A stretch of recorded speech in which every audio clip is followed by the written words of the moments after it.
दोस्तों आज हम समझने वाले हैं न्यूमेरिकल। क्लास 10th में न्यूमेरिकल कैसे लगाते हैं। बहुत सारे स्टूडेंट ऐसे हैं जिनको पता ही नहीं है कैसे लगाया जाता है। वो न्यूमेरिकल से उन्हें डर लगता है, लेकिन अब आपका डर मैं भगाऊंगा और आप जिंदगी में न्यूमेरिकल नहीं भूल पाएंगे। ऐसा हम लोग समझने वाले हैं। तो चलिए सबसे पहले कॉन्सेप्ट समझते हैं, न्यूमेरिकल कैसे लगाएं। आज का जो टॉपिक है वो यही है, तो आइए सीखते हैं। सबसे पहले हम सीखेंगे कॉन्सेप्ट, क्योंकि कॉन्सेप्ट इज पावर।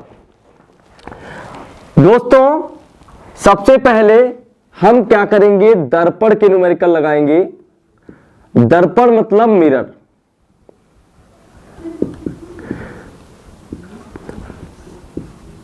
दोस्तों जो दर्पण होते हैं वो दो प्रकार के होते हैं। एक होते हैं अवतल दर्पण, एक होते हैं उत्तल दर्पण। गोलीय दर्पणों जो आपके कोर्स में है सिर्फ उसी की बात करेंगे। तो पहला जो होता है वो क्या होता है, अवतल दर्पण। अवतल दर्पण। दोस्तों अवतल दर्पण क्या होता है, जिसमें परावर्तन दबे हुए तल से होता है उसे अवतल दर्पण कहते हैं। तो अवतल दर्पण की बात करें तो ये हो गया दर्पण। अब इधर आप पेंट लगा दीजिए, रेड ऑक्साइड पेंट, और ये बना दीजिए मुख्य अक्ष। ये हो गया हमारा अवतल दर्पण।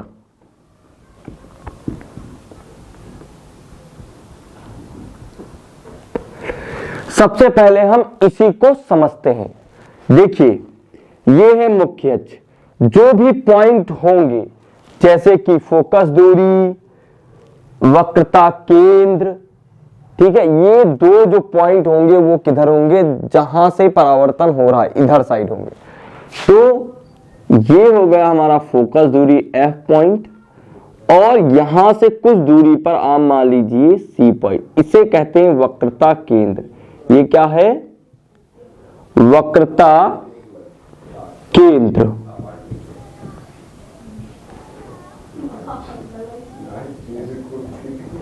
ये है वक्रता केंद्र। ये हमारी है फोकस दूरी। क्या है, फोकस दूरी। अब यहां से ही हम अपने कॉन्सेप्ट को स्टार्ट करते हैं, यहां से दूरियों को समझते हैं। देखिए यहां पे मान लीजिए हमने कोई वस्तु रख ली, और यहां है हमारा पोल, इसे पोल बोलते हैं, ध्रुव।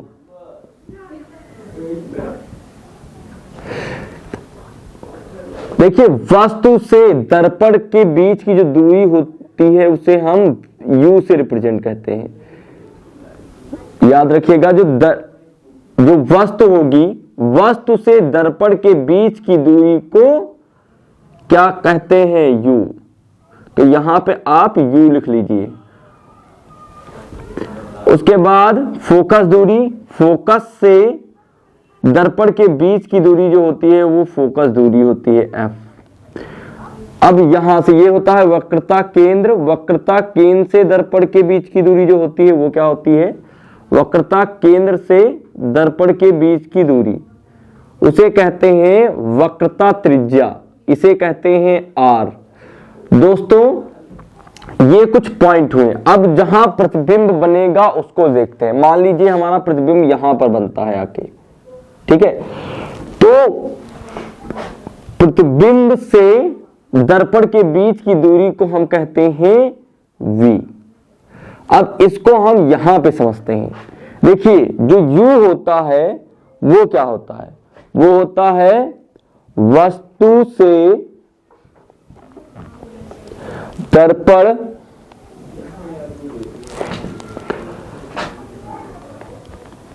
के बीच की दूरी। अब आता है हमारा V। V क्या होता है, प्रतिबिंब से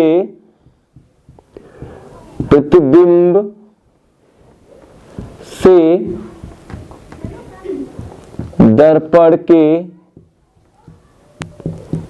बीच की दूरी। अब आता है हमारा एफ। एफ क्या होता है? फोकस दूरी। दोस्तों एक एक पॉइंट आपको बहुत अच्छे से समझना है और नोट करते हुए चलना है। तो हमने अभी तक अब 3 पॉइंट पढ़े हैं। अब हम क्या करेंगे? आर। आर क्या होती है? वो होती है वक्रता त्रिज्या। अब हम बात करेंगे साइन चेंज की। साइन कैसे बदलते हैं? प्लस कब होता है, माइनस कब होता है? तो जो चिन्ह परिपाटी है, चिन्ह परिवर्तन, उसको समझते हैं। देखिए दोस्तों, आप यहां खड़े हो जाइए। यहां इस साइड की जितनी भी दूरियां होंगी आपके लेफ्ट हैंड साइड, वो सभी की सभी क्या होंगी? वो सभी की सभी निगेटिव होंगी, ऋणात्मक होंगी। अब आप इधर खड़े हो जाइए, इधर की जितनी दूरियां आएंगी वो सभी की सभी क्या आएंगी? पॉजिटिव आएंगी, धनात्मक आएंगी। तो आप यहां से समझिए, इधर की जितनी दूरियां हैं वो क्या होंगी? वो हो जाएंगी हमारी निगेटिव, ऋणात्मक।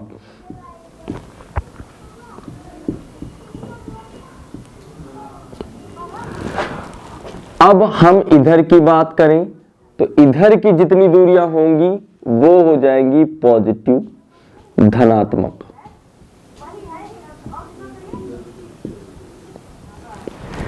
दोस्तों इतना तो आपको समझ में आ रहा होगा, और समझ में आ रहा है तो वीडियो को लाइक करते हैं और चैनल को सब्सक्राइब जरूर कर लें। आइए अब इसको समझते हैं। देखिए, जो एफ होगा, फोकस दूरी इधर आती है, वक्रता त्रिज्या भी इधर आती है, वक्रता केंद्र भी इधर आता है, और वस्तु भी इधर ही रखी जाती है। हमेशा हमेशा वस्तु आप इधर ही रखेंगे, उधर वस्तु नहीं रखेंगे। तो वस्तु हम इधर रखें तो जो यू होगा वो क्या होगा? वो होगा निगेटिव। हमेशा यू निगेटिव होगा। अवतल दर्पण में जो फोकस दूरी होगी वो भी हमेशा निगेटिव होगी, क्योंकि फोकस दूरी भी इधर रखी जाती है।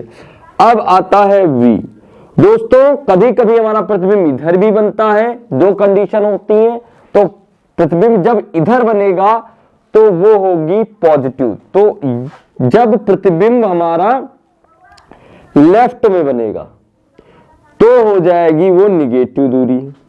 अब जब हमारा प्रतिबिंब कहां बनेगा? राइट बनेगा, राइट में भैया बनेगा, तब वो दूरी हो जाएगी वी, पॉजिटिव। अब बात आपको पूरी क्लियर हो गई होगी। अब आते हैं आर, रेडियस। रेडियस भी हमारी निगेटिव होगी क्योंकि त्रिज्या हमेशा इधर ही आती है। तो इतना तो अवतल दर्पण में कॉन्सेप्ट था, अभी और थोड़ा बाकी है, उसको समझते हैं। सबसे पहले होगा क्या कि जो फोकस दूरी होगी वो होती है वक्रता त्रिज्या की आधी होती है, वक्रता त्रिज्या बटे 2, और वक्रता त्रिज्या क्या होती है? r बटे 2। ये होती है फोकस दूरी। अब समझते हैं दर्पण सूत्र। अब क्या समझेंगे? दर्पण सूत्र।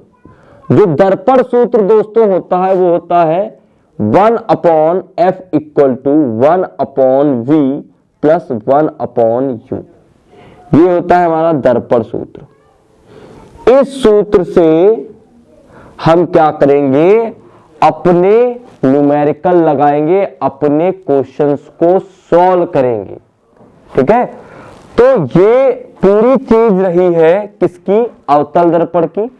अब हम बात करेंगे उत्तल दर्पण की। तो दोस्तों अब हम बात करने वाले हैं उत्तल दर्पण की।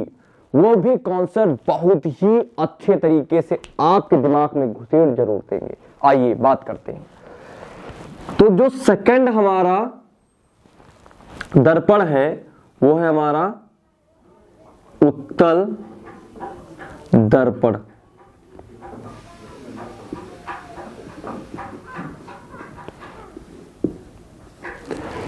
दोस्तों उत्तल दर्पण में क्या होता है? उत्तल दर्पण पहले समझते हैं क्या होता है। उत्तल दर्पण वह दर्पण है जिसमें परावर्तन उभरे हुए तल से होता है।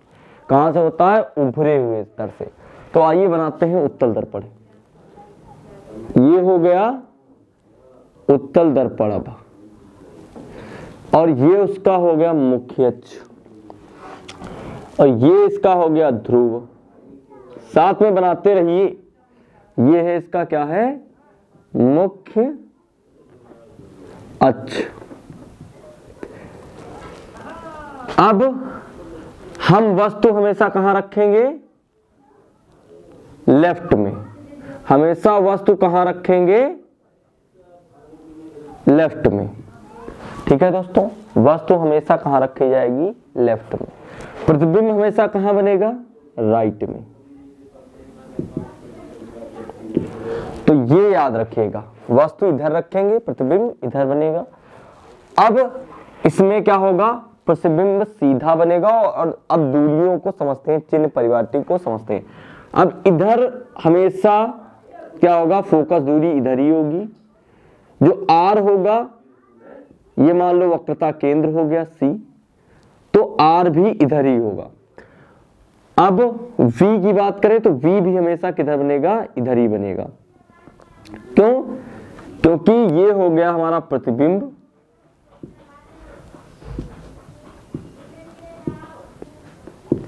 और ये हो गया हमारी वस्तु।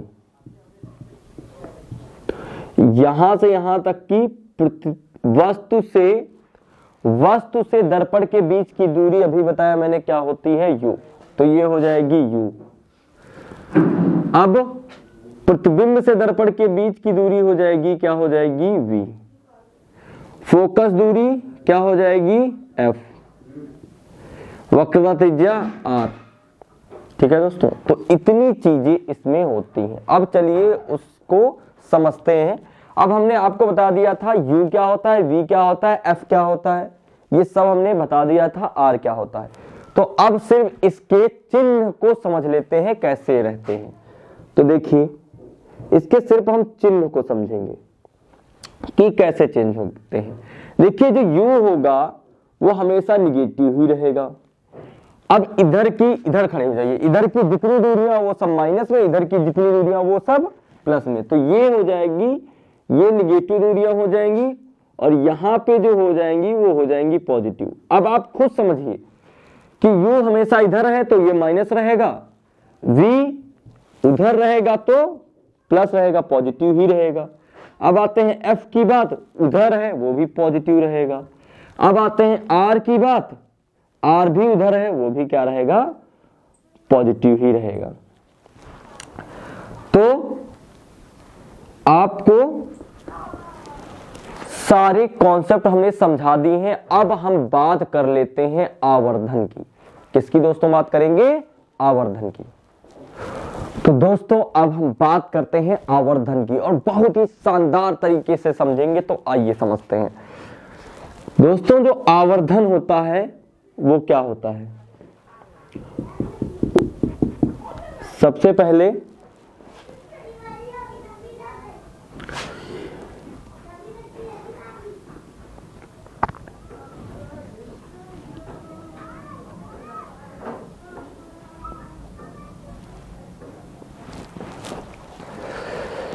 आवर्धन दोस्तों होता है वस्तु की लंबाई तथा प्रतिबिंब की लंबाई के अनुपात को आवर्धन कहते हैं।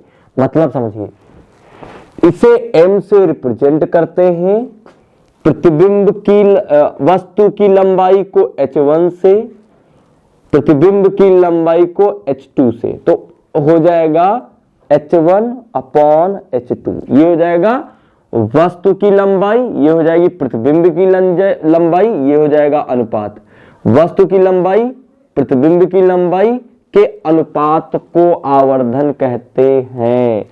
अब इसको समझिए ध्यान से।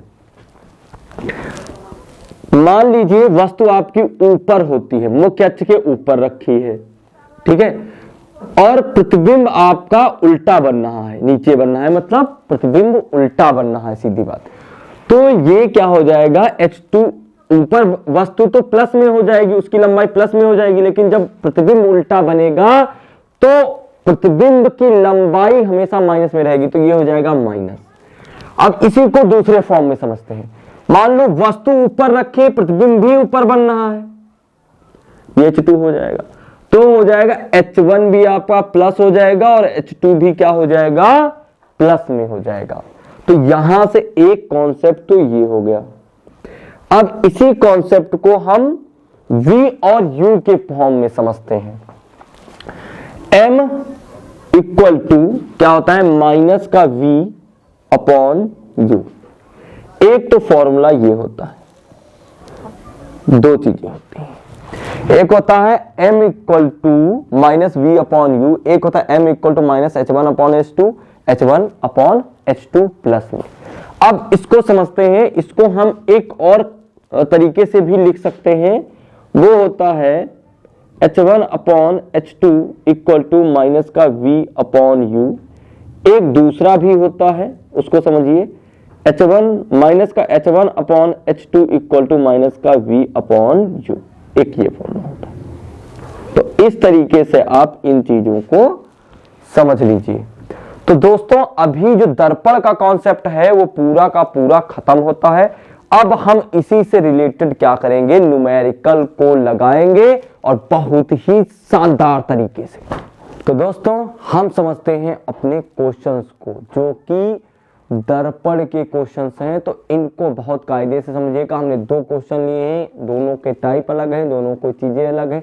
आपको एक चीज समझाना चाहते हैं इस कॉन्सेप्ट में, तो वीडियो में आए हैं तो वीडियो को लाइक कर दें, चैनल को सब्सक्राइब कर लें।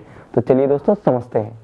बहुत ही प्यारा कॉन्सेप्ट है। लिखा है एक अवतल दर्पण की वक्रता त्रिज्या 20 सेंटीमीटर है, इसकी फोकस दूरी होगी।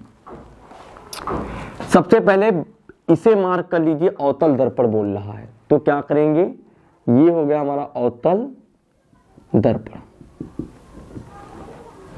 अब आप ये समझिए, अवतल दर्पण में जो वक्रता त्रिज्या होती है, इधर ही C पॉइंट होता है, वक्रता केंद्र होता है, और वक्रता केंद्र से दर्पण के बीच की दूरी होती है वक्रता त्रिज्या। यहां होती है फोकस दूरी F।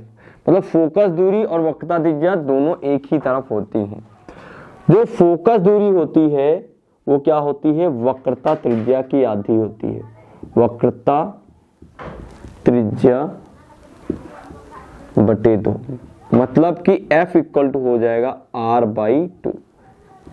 F R है कितना, वक्रता त्रिज्या 20 सेंटीमीटर, तो लिखा है वक्रता त्रिज्या है 20 सेंटीमीटर बाई 2। इसको कट कर लीजिए, वो भी किसका रखेंगे, माइनस का। क्या रखेंगे यहाँ, माइनस का, क्योंकि आप कि इधर की जितनी भी दूरियां होंगी वो क्या होंगी, निगेटिव होंगी। बात समझ में आई है तो वीडियो में बने रहे। तो हो जाएगा 2 1 जा 2, 2 1 जा 2 और 0 इक्वल टू माइनस का 10 सेंटीमीटर। यहाँ पे जो आपकी फोकस दूरी आई है वो माइनस की आई है, और अवतल दर्पण है, इसका मतलब जो भी आंसर आया है वो बिल्कुल सही आया है। अब हम बात कर लेते हैं, यही आपका आंसर हो जाएगा। अब हम बात करेंगे उत्तल दर्पण की। तो ये हो गया आपका उत्तल दर्पण।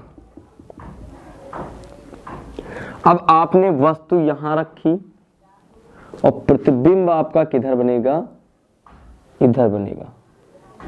लेकिन हमें प्रतिबिंब से मतलब नहीं है, हमें मतलब किससे है, वक्रता केंद्र। वक्रता केंद्र किधर होता है, इधर। क्यों होता है, देखिए ये होता है गोला, और जो भी दर्पण होते हैं वो गोले के ही भाग होते हैं। दर्पण जो है वो क्या होते हैं, गोले के भाग। अब ये गोले को हम अगर काटे तो एक इस तरह हो जाएगा और दूसरा इस तरीके के हो जाएगा। तो करेंगे क्या, अब देखिए दोनों चीजें, भाई गोले के अंदर ही तो केंद्र होगा। जो गोले का केंद्र होता है वही वक्रता केंद्र होता है, तो गोले के अंदर ही तो केंद्र होगा, और जब केंद्र यहाँ है तो त्रिज्या भी यहीं से होंगी यार, इधर ही यार। अब बात समझ में आई है, उसी को आप समझिए यहाँ पे। तो ये हो जाएगा वक्रता केंद्र। अब वक्रता केंद्र से दर्पण के बीच की दूरी हो जाएगी R। अब सभी को पता है आपके लेफ्ट हैंड की दूरियां जो होंगी वो माइनस में होगी, राइट हैंड की प्लस में होगी। तो यहाँ पे वक्रता त्रिज्या और फोकस दूरी भी इधर ही होगी। तो फोकस दूरी यहाँ पे क्या हो जाएगी, इधर वाली दूरियां क्या हो जाएंगी, पॉजिटिव हो जाएंगी। तो F इक्वल टू हो जाएगा R/2, मतलब कि वक्रता त्रिज्या बटे 2। तो F इक्वल टू वक्रता त्रिज्या है कितनी, यहाँ पे कह रहा है एक उत्तल दर्पण की फोकस दूरी 10 सेंटीमीटर है। यहाँ पे दूरी की जगह वक्रता, चलो ठीक है, फोकस दूरी है, कोई दिक्कत नहीं, इसी को सॉल्व करते हैं। तो यहाँ पे हो जाएगा फोकस दूरी हमें दी है और हमें क्या बोलना है, वक्रता त्रिज्या पूछ रहा है। तो क्या हो जाएगा, ये 2 इधर मल्टीप्लाई हो जाएगा क्रॉस, तो हो जाएगा 2F equal to R। 2 into F कितना दिया है, फोकस दूरी कितनी दी है 10 सेंटीमीटर, तो हो जाएगा 10 इक्वल टू R। तो फोकस दूरी निकल के कितनी आ जाएगी 20, 10 टू जा 20 इक्वल टू R, वो भी सेंटीमीटर यूनिट है। तो इधर देखेंगे तो R इक्वल टू कितनी आ जाएगी 20 सेंटीमीटर। आंसर वो भी किसका आएगा, पॉजिटिव का आएगा। क्यों, क्योंकि हमारी ऐसे खड़े हुई राइट हैंड की जो दूरियां होंगी वो क्या होंगी, पॉजिटिव होंगी। तो आप ऐसे क्वेश्चंस को लगा सकते हैं। अब चलते हैं अपने मेन कॉन्सेप्ट की तरफ।